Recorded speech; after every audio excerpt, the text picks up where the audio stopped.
ஜெய் ஸ்ரீ மாத்ரே நமக. ஜெய் குருதத், ஜெய் குரு பரசுராம். நமஸ்காரம். நான் கரூர்லேருந்து வல்சலா பணிக்கர், பிரசன்ன ஜோதிடர். இன்றைக்கி நம்ம மார்கழி மாத பலன்கள் மிதுன ராசிக்கு எப்படி இருக்குன்னு பார்க்க போகிறோங்க.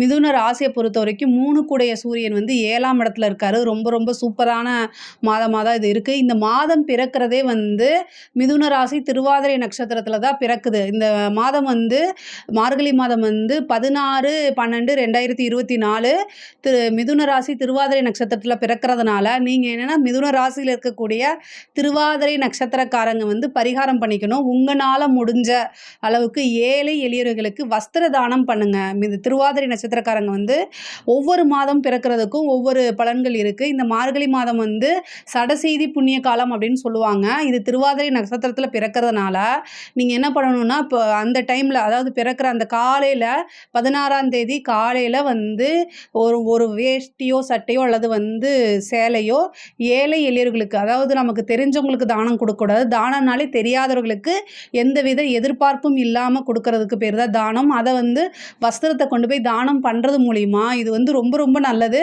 வஸ்திரத்தை தானம் பண்ணுறது மூலிமா அந்த மாதம் இல்லை, அடுத்த மாதம், அதாவது அடுத்து மார்கழி மாதம் வரைக்குமே உங்களுக்கு நல்ல நல்ல பலன்கள் கிடைக்கும். வருமானத்தில் எந்த தடையுமே இருக்காது. முடிஞ்ச அளவுக்கு இதை பண்ணுங்கள். பிஸ்னஸை பொறுத்த வரைக்கும் உங்களுக்கு நல்ல 10ஆம் இடத்துல இருக்கக்கூடிய ராகு நல்ல வருமானத்தை உண்டு பண்ணி கொடுப்பாரு. இது வரைக்கும் இருந்த தடைகள்லாம் நீங்கி நல்ல வருமானம் அப்படிங்கிறது இந்த மாதம் இருக்குது. 7ஆம் இடத்துல சூரியன் வரதுனால பார்ட்னர்ஷிப் மூலிமா உங்களுக்கு ஒரு நல்ல ஆதாயம் உண்டு. அதே மாதிரி 2 கூடைய சந்திரன் இந்த மாதம் பிறக்கும் போதே உங்கள் ராசியில் இருக்கனால வருமானம் எல்லாமே தேடி வரும். ரொம்ப நாளாக வெளியில் பணம் கொடுத்துருக்கிறதெல்லாம் இந்த மாதம் அது நீங்கள் கேளுங்க. அதுக்கு உண்டான சோர்ஸ் தன்னால் அமைப்புகள் இருக்குது. பார்ட்னர்ஷிப் மூலிமா நல்ல ஆதாயம் உண்டுன்னு சொன்னேன்ல. அதே மாதிரி புதன், உங்களுடைய ராசி அதிபதி சனி ராசி அதிபதி புதன் சனியோடைய பார்வையில் இருக்கார். அது மட்டும் இல்லாமல் 6ஆம் இடத்துல இருக்கார்.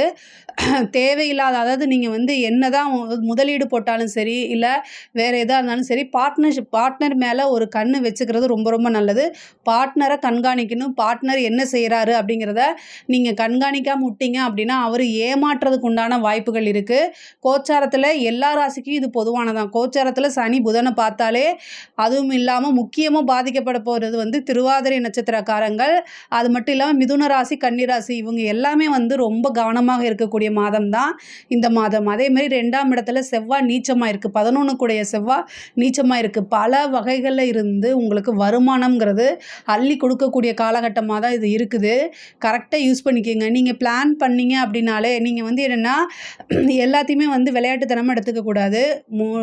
ஒரு விஷயத்தை முடிவு பண்ணினீங்க அப்படின்னா உங்கள் ஈஸியாக மற்றவங்க 10 தடவை போடுற ஒரு விஷயத்த உங்களால் ஈஸியாக ஒரே டைமில் போட்டு ஜெயிக்க முடியும். ஆனால் என்னென்னா உங்ககிட்ட பிடிக்காத ஒரே விஷயம் எல்லாத்தையுமே விளையாட்டுத்தனமாக அலட்சியமாக எடுத்துக்கிறது. ஆனால் நீங்கள் சின்சியராக இருந்துட்டீங்க அப்படின்னாலே பெரிய லெவலில் வர முடியும். மிதுன ராசிக்கு எப்போவுமே கொஞ்சம் ஸ்டார்டிங் ட்ரபிள் தான். மற்றபடி அவங்க பிக்கப் பண்ணிட்டாங்க அப்படின்னா பெரிய லெவலில் போயிட்டே இருப்பீங்க. அதை மட்டும் இந்த மாதம் அதை மைண்டில் வச்சுக்கோங்க. நல்ல சம்பாதிக்க முடியும். நல்ல இன்கம் அப்படிங்கிறது உறுதியாக உண்டு. 6ல் உங்கள் ராசி அதிபதி இருக்கார். உத்தியோகத்தில் இருக்கவங்களுக்குலாம் இது ரொம்ப சூப்பரானது. உத்தியோகத்தில் நீங்கள் இவ்வளோ நாளாக பட்ட கஷ்டங்கள் இது எல்லாமே ஒரு முடிவுக்கு வரும். நல்ல அமைப்பு தானாக தேடி வரும். ஒரு சிலருக்கு வேலை மாற்றம் கிடைக்கும். ரொம்ப நாளாக இந்த கம்பெனியில் போய் வேலை பார்த்தா நல்லாயிருக்கும் நீங்கள் நினச்சிட்ருப்பீங்க. அது எல்லாமே இந்த காலகட்டத்தில் உங்களுக்கு அதுக்குண்டான அமைப்பு தன்னால் தேடி வருங்க. ரொம்ப ரொம்ப அருமையான காலகட்டமாக இது இருக்குது. இப்போ இந்த இதை கரெக்டாக இந்த மார்கழி மாதத்தை நீங்கள் கரெக்டாக யூஸ் பண்ணிட்டீங்கனாலே அடுத்த ஒரு வருஷத்துக்கு உங்களுக்கு பிரச்சனையே இல்லை. அந்தளவுக்கு இந்த மாதம் உங்களுக்கு அருமையாக இருக்குது. படிக்கக்கூடிய குழந்தைங்களுக்கு எல்லாமே படிப்பில் ரொம்ப கவனம் தேவை. படிப்பு ரொம்ப ரொம்ப முக்கியம். பிஸ்னஸாக இருந்தாலும் சரி, உத்தியோகமாக இருந்தாலும் சரி, வருமானத்தில் எந்த தடையுமே கிடையாது. ஆனால் 8ல் சுக்கிரன் இருக்கனால பெண்கள் வழி விஷயங்களில் ரொம்ப கவனமாக இருங்க. ஒரு பெண்ணால் தேவையில்லாத அவமானமோ அல்லது பிரச்சனையோ வரத்துக்கு வாய்ப்பு இருக்குது. கொஞ்சம் கவனமாக இருங்க. அதுதான் நல்லது.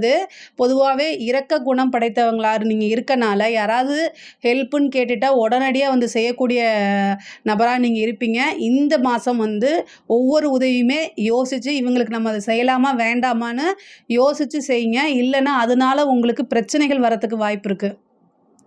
பெண்களுக்கு வந்து அஷ்டமத்துல சுக்கிரன் இருக்கனால பெண்கள்லாம் ரொம்ப கவனமாக இருக்கணும். வெளியில எங்கேயாவது போறதுன்னா, கொஞ்சம் நீங்க வீட்ல இன்ஃபார்ம் பண்ணிட்டு போங்க. அதான் நல்லது. அதே மாரி தேவையில்லாம குடும்ப நபர்கள்கிட்ட வந்து சண்டை போடுறத அவாய்ட் பண்ணிக்கங்க. கணவனாக இருந்தால் மனைவியும், மனைவியாக இருந்தால் கணவன்கிட்டயும் ஒருத்தருக்கு ஒருத்தர் அண்டர்ஸ்டாண்ட் பண்ணி போகக்கூடிய காலகட்டம். வருமானத்தில எந்தவித பிரச்சனையும் இல்ல. வருமானம் வரக்கூடிய நேரத்தில குடும்பத்தில சண்டை அப்படிங்கிறத தவிர்க்கிறது நல்லது. குடும்பஸ்தானத்தில 6 கூடையவர் நீச்சம் பெற்று இருக்காரு. வாய்வழி வந்து சண்டையாகும். அது வந்து என்னன்னா பெரிய சண்டையா போய் முத்திரும். அப்புறம் சனியோட பார்க்கறனால அந்த சண்டை வந்து ஒரு நாள்ல முடியக்கூடிய சண்டை 1 மாசம் இழுத்துக்கிட்டே போயிரும். அதனால ரொம்ப கவனமாக இருக்கணும். பேசுறது வந்து உங்க மேல தப்பு இல்லைன்னா கூட நீங்க கொஞ்சம் இந்த மாசம் அமைதியா போய்க்கிறது நல்லது. அதாவது தேவையில்லாத வார்த்தைகள் வந்து வரக்கூடாது. அப்படி வந்தாலும் உடனே சாரி கேட்டுட்டீங்கன்னா, அது அத்தோட முடிஞ்சு போயிரும். ஹெல்த் சம்மந்தப்பட்ட விஷயங்கள்ல கவனமாக இருங்க. ஒரு சிலருக்கு மருத்துவ செலவு உண்டு. கோர்ட்டு கேஸ் பிரச்சனையில இது வந்து ஆதாயம் உங்களுக்கு தான். கோர்ட்டு கேஸ் பிரச்சனையெல்லாம் வந்து உங்களுக்கு ஃபேவரா வரதுக்கு உண்டான அமைப்பு இருக்கு. பெரிய லெவல்ல வந்து உங்களுக்கு சக்சஸ் கிடைக்கிறதுக்கு உண்டான வாய்ப்புகள் இருக்கு. கடன் சம்மந்தப்பட்ட பிரச்சனைக்கு வந்து இந்த மாசத்துல ஏதாவது ஒரு தீர்வு கிடைக்கிறதுக்கு உண்டான அமைப்புகள் இருக்கு. உத்தியோக ரீதியா இருக்கக்கூடிய விஷயங்கள் நீங்க லோன் போட்டீங்கன்னா கிடைக்கும். ஒரு சிலருக்கு வந்து வாகன பிராப்தம் இருக்கு. 4 கூடிய புதன் 6ஆம் இடத்துல இருக்கனால வீடு கட்டக்கூடியது, வாகனம் வாங்கக்கூடிய அமைப்புகள்லாம் இந்த காலகட்டத்துல உங்களுக்கு அமையறதுக்கு வாய்ப்பு இருக்கு. அதுக்கு உண்டான விஷயங்கள நீங்க அப்ளை பண்ணுங்க. கண்டிப்பா அது உங்களுக்கு கிடைக்கும். கலைத்துறை சம்மந்தப்பட்டவங்களுக்கு இது ரொம்ப ரொம்ப சூப்பரான மாசம் தான். சின்ன விஷயத்த செய்ய போய் பேரு, புகழ் எல்லாமே தானா தேடி வரும். ஒரு ஆப்பர்ச்சுனிட்டி கிடைக்குதுன்னா, அது மூலியமா பெரிய புகழ் அடையறதுக்கு, நெறைய பாராட்டுகள் கிடைக்கிறது, அங்கீகாரம் கிடைக்கிறது, நல்ல வருமானம் அது மூலியமா ஈட்டுறது, நிரந்தரமான செல்வ வளம், நிரந்தரமான பேரும், புகழும் எல்லாமே கிடைக்கக்கூடிய அமைப்பு இந்த மாசம் இருக்கு. கரெக்ட்டா யுட்டிலைஸ் பண்ணிக்கங்க. அரசாங்க துறையில இருக்கவங்களோ, அதாவது அரசியல் சம்மந்தப்பட்டவங்களோ வந்து ரொம்ப ரொம்ப நல்ல காலம் தான் இது. 10ஆம் இடத்துல வந்து உங்களுக்கு ராகு இருக்கனால அருமையான காலம். பல வகையில இருந்து வருமானங்கள், அதே மாரி பல வகையிலேருந்து உங்களுக்கு ஆதரவுகள் இது எல்லாமே கிடைக்கும். பொலிட்டீஷியனா இருந்தா சூப்பரான டைம் இது. கரெக்ட்டா யுட்டிலைஸ் பண்ணிக்கிறதுல தான் இருக்குது. 4ஆம் இடத்துல கேது இருக்கனால உங்களோட பதவிகளை எப்ப தட்டி பறிச்சு இன்னொருத்தவங்க வாங்கலான்னு காத்துக்கிட்டே இருப்பாங்க.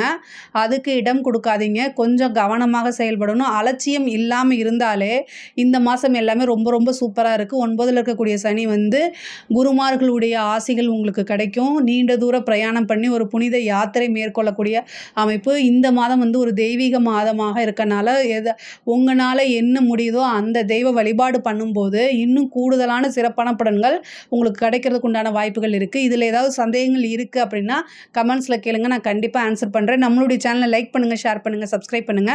நன்றி, வணக்கம்.